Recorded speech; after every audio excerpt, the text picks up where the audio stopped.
If there's one thing in my life that I take for granted, it's the incredible lineup of games that Nintendo has put out over the years of my, well, existence. Basically, my entire life, Nintendo has just been making incredible game after incredible game and some not so incredible games. But they still formed my taste in the medium with Super Mario and that IP just being one of the most influential. In this video, I'm going to be talking about some of my favorite Nintendo games and just favorite games in general of all time.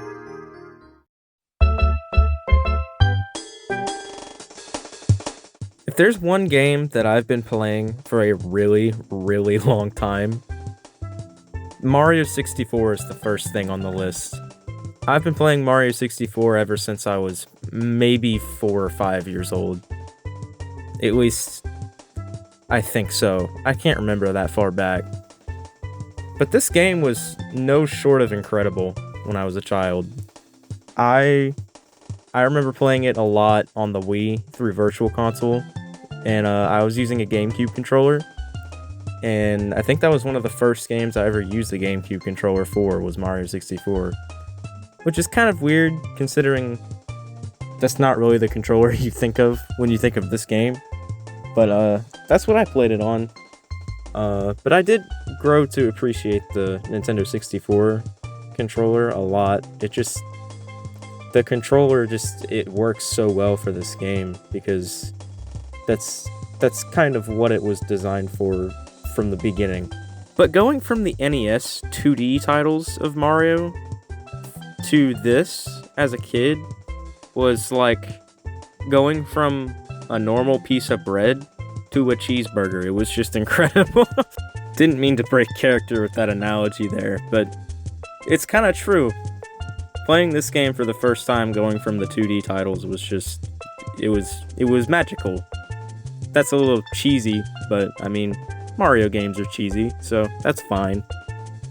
But I just remember running around and not even getting very far in the game.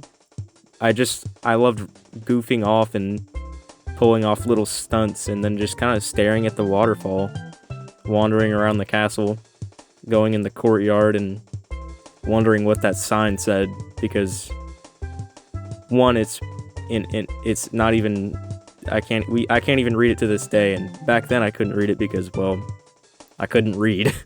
Whether or not Mario 64 was my first 3D game or not, it's what got me into 3D games, and it still holds up today compared to other 3D titles, especially in the early 3D era that I was in. This is a title screen I will always come back to.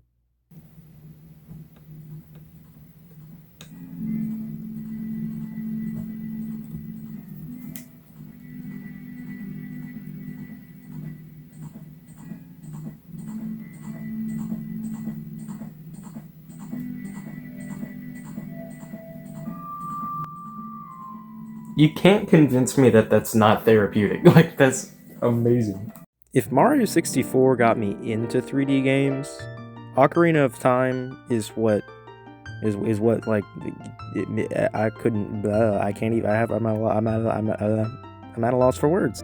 If Mario 64 was made of pure gold, then this game was made of pure diamonds. Like, it's just incredible. Before I played Ocarina of Time, I didn't really give The Legend of Zelda that much of attention. Like, I didn't really, the gameplay loop didn't really stick with me as a younger kid. I wasn't really like the puzzle solving type. I liked running around and stomping on wildlife in game, in the video game, not real life. But I had heard of this game and it looked pretty interesting. I just had really no way to play it until we got a copy from a guy off like Facebook or something. And I popped this game into my dad's old N64, and it was set in stone from there. I've loved this game ever since. And when I say I loved this game as a kid, I mean like I buried myself in this game for just hours. I used to have a setup where it was like an old plastic black table, like fold-up table, and underneath it was a CRT with the old consoles I had, and I missed that setup. I wish I had it back. But I just remember, like, watching walkthroughs to actually progress because I couldn't figure out these puzzles on my own, man. I was not that smart, and I'm still not. But that didn't really stop me from enjoying this game for what it was, and boy, did I enjoy it a lot. Young Link has remained my favorite Nintendo character ever since I started playing this game, and now he's basically the only character I play in Smash other than Kirby and maybe Pikachu, so... And I'm also bad at Smash Bros. Sure, the gameplay mechanics were fun, like figuring out the puzzles whatever that meant for me. It was kind of just watching other people figure them out for me, but I only really used walkthroughs when I absolutely needed them, and boy did I. The combat and story were cool, but like just the whole premise, being this little kid who's most likely more vulnerable than powerful, but still takes on these massive monsters and comes out on top, was just so cool to me. I remember laying on the floor watching a walkthrough for the Fire Temple, and I think I remember just pausing the game and going outside and just running around in my backyard with a wooden sword that my grandpa made me, and I was Young Link, having my own little adventure in my backyard, and that's one of the greatest memories I have. The story is, your typical Zelda story, but this one just has so much charm to it, and I am a little bit nostalgic and a little bit biased towards this game, but I mean, it's an incredible game all in all, and the story is one of those factors that I always liked. Some people aren't a big fan of time travel and stories, and I admit it is kind of lazy. Every time somebody has plot holes to fill, they just use time travel, but this game being like sort of its own standalone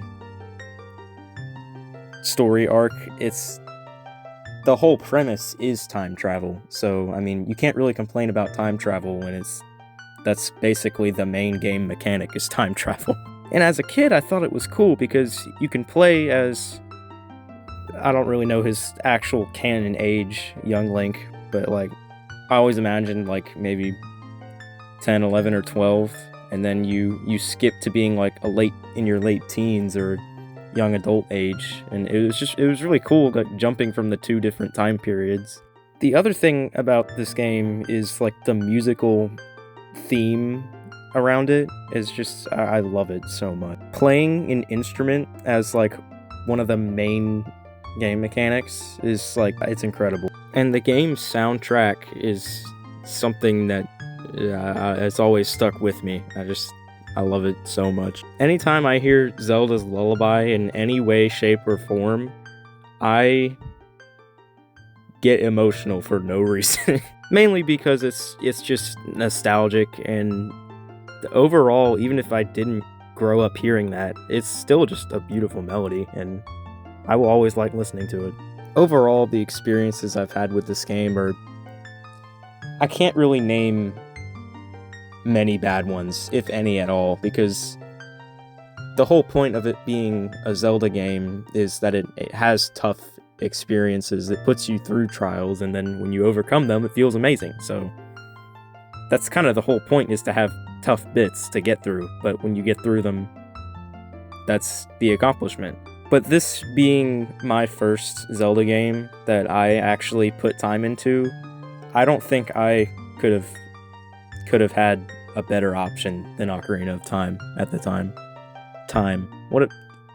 I've been using that word a lot. But anytime I'm in for a nostalgia trip or just bored and want to play an incredible game, Ocarina of Time is pretty much at the top of the list. If someone walked up to me and just said the two words classic Nintendo, I would think of these three games, the first three Mario games on the original NES. I think of these three games, specifically the first one, as like the baby steps I took into video games. That sounds really, really dumb. But it's kind of true. I remember playing the original NES Mario on Wii Virtual Console, because that was my childhood console, was the Wii, and the Wii was just incredible because it had great games on its own, and then GameCube games, and then Virtual Console. So like, you basically had it all if you had a Wii. But these 3 games are some of the most iconic in the entire medium. Like, the original Mario Bros. Theme has been used in countless different things, reused so many times, remade so many times. Heck, these games have been remade at least twice, not counting all the fan ones, and that guy that made a 3D version of it. Hats off to that guy. He's incredible. But these games are perfect beginner platformer games, or just video games in general, because the premise is just so easy to understand. You scroll down to the right, and that's basically the only direction you go, unless you're doing like some kind of backtracking thing. And you can go as fast or as slow as you want. Just keep an eye on the timer so you don't get timed out and, well, get unalived. But it's just so easy to teach somebody, this is how you move, this is how you run, and this is how you jump. And you jump on top of enemies, but if they run to you, you get hurt, or you get taken out and you have to start over. And you can jump to hit blocks from the underneath them and get coins and different stuff like that. And it's basically, that's it from there. And then seeing how that base concept gets expanded upon with Mario 1 and kind of Mario 2, even though it's technically not a Mario game. It is, but like, it was originally a different game before that, and then they threw the Mario IP over that to make a new game. And then Mario 3, I feel like, is the true successor to Mario 1. But I still love Mario 2 first. It's got its own level of charm and design that I like. I would say the NES versions definitely still hold up, but that's not the same answer some people are going to give. They're probably going to prefer the SNES remasters or the GBA remasters, and that's okay. Those are incredible. I love those too. And there's a lot of ways to play these games nowadays, which is great, because you can look back and see where it all started. And I think they still hold up extremely well. Like I said, I mostly played on the Wii and now Switch, but I am now the proud owner of all 3 of these games on the actual cartridge. So that's really cool to have on hand. But yeah, overall, just fantastic games. So many times I've rage quit because they're difficult games, even in like the earlier spots, but that might just be me. But they definitely fight back. They're definitely tough. And now I present to you the first ever video game that I, little Lynxlian, got scared of. Whether it's nightmare fuel to you or nostalgia fuel to you, whatever it meant to you, this game is still incredible to this day. Just the atmosphere and the art direction and just the style and aesthetic just are not replicated by its 2 sequels. I honestly think not even the 3DS version of this game is quite the same as this one. This was the flagship launch title for the Nintendo GameCube back in 2001 when it came out. And it was kind of a bad decision, a little bit. I'm really not saying it was, because this game's incredible and I will never stop playing it. But Mario 64 coming out with the Nintendo 64 in 1996 when it launched was like fueled the fire of the N64, and then this just didn't have your typical Mario game with it. It had this quirky little exploration game in a dollhouse. I understand that a lot of people look at this game and they just don't really understand the appeal, especially back in 2001 when it came out. Like, why did Nintendo give us this instead of Mario 65? But I honestly cannot complain, and I could not be happier that this game exists instead of Mario 65, because I really don't know how that would have went. But playing this as a younger kid was like, it was weird. I really don't know how to describe this game. It all started one day, I think in the summer of something, I don't know. I was maybe 6 or 7 years old, and we were at one of our mom's friend's house for like swimming lessons. Like, we took swimming lessons at their pool, and that's how I learned how to swim. But my mom's friend, her son was a lot older than we were, and he had a Wii like us, but he had this game that was, for some reason, it was Luigi with a vacuum. I remember walking into the living room to try and figure out where my brother was, and apparently he was being shown Luigi's Mansion, and I just remember walking into being in EGAD's lab and just kind of seeing Luigi standing there talking to this little old guy. And I mean, EGAD is awesome. But I remember seeing this scene right here, and just being like, what is this mysterious Luigi game? It looks amazing. And I learned it was called Luigi's Mansion, and that's where my memory stops of that moment. But I'm pretty sure my brother probably talked to me about the game on the way home, like the whole ride home. We didn't have this game, but eventually that guy let us borrow his copy, and I got to watch my brother beat the game for the first time. I got to see it all the way through, and I think I got to play it a little bit, but I don't know. Either it was too difficult for me, or I was actually genuinely scared of it. I don't quite remember. Probably a little bit of both. But if that guy's watching this, hats off to you. Thank you so much. I love this game now. Thank you, Tommy. I have been a massive fan of it ever since. There were just some incredible moments in this game. Just seeing Mario stuck in the painting for the first time when you go down the well, and like seeing him like hitting it and being like, "Hey dude, you gotta come get me." Like, Luigi's just utter panic in his face. That being said, there have been a few moments where I've just turned the game off and just stopped playing because I was just too unsettled. I was a kid, okay? It's not that big of a deal. I definitely don't do that nowadays. I think. But there's one moment I remember, one room walking into, and it was the safari like themed room. I don't remember what it's actually called, but it's probably up on screen. But I don't know what it was about that room. Just in the dark, seeing all like the deer heads on the wall. Maybe it was the cheetah skins on the ground. If those are cheetahs, they look like cheetahs, whatever.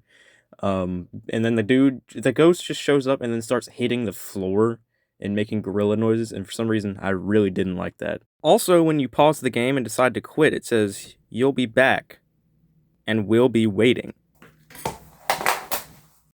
But yeah, for the somewhat scary experiences I had with it as a kid, I look back at those as really fun, and this game is really fun, so if you haven't played it before, give it a chance.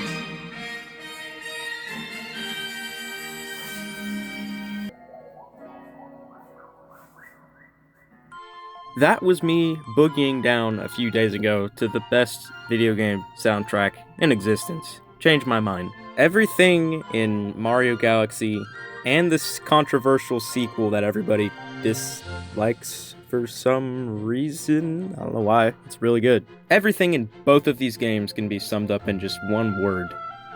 Epic. I think the soundtrack itself definitely carries this theme mostly, but just the setting. It's your typical Mario story. It's your typical Mario story arc, but in space. Putting the Wiimote and nunchuck in my hand as a kid and then seeing Mario flying through space like Peter Pan was like... Everything about this made me go crazy as a little kid. It was like Mario 64, but he didn't look square. And you could traverse little planets with different types of gravity and swing yourself around in circles and get motion sickness. This game was just so cool. to play, and I played the second one more. I don't know what got into me as a little Lynx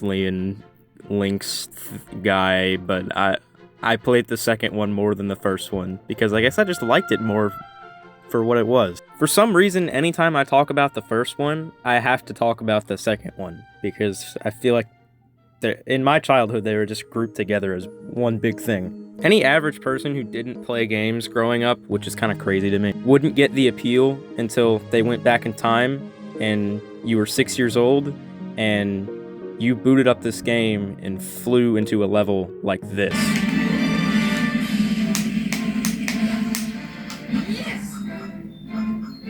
Absolutely beautiful. This game was legitimately cinema, controlled by a little remote that I could use as a weapon.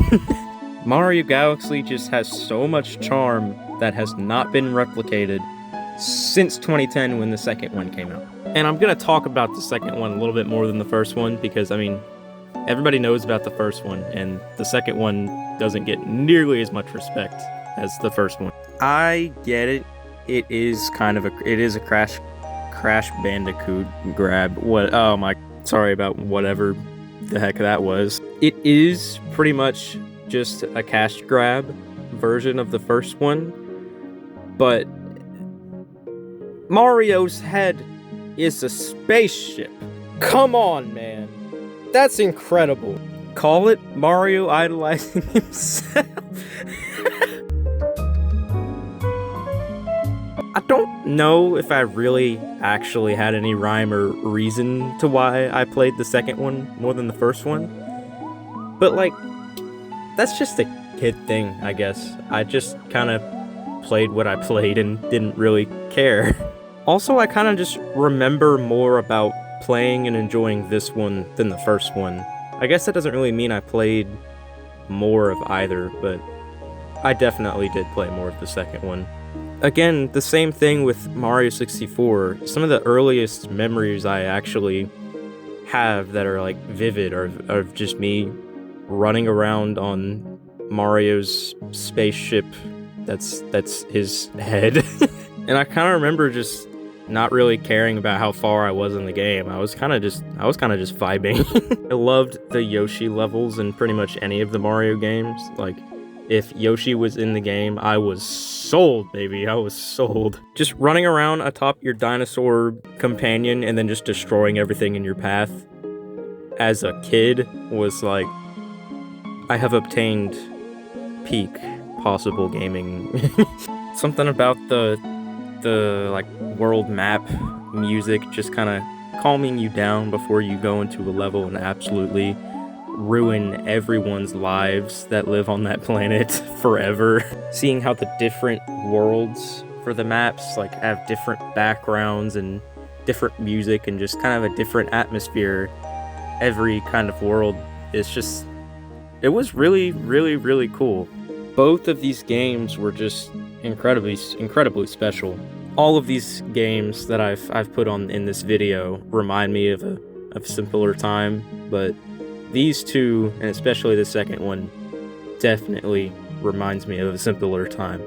Back when I was able to kind of just sit down and enjoy a game for a while and then just move on and go outside and do other things. And it kind of reminds me to still make time for that kind of a thing, because I think being able to do that is really a really good thing to be able to do. Mario Galaxy 1 and 2 are just incredible games, and if you have not yet been able to experience them, they were just re-released for the Switch in a bundle, so that's a good option. Good option to be able to try these games out for the first time.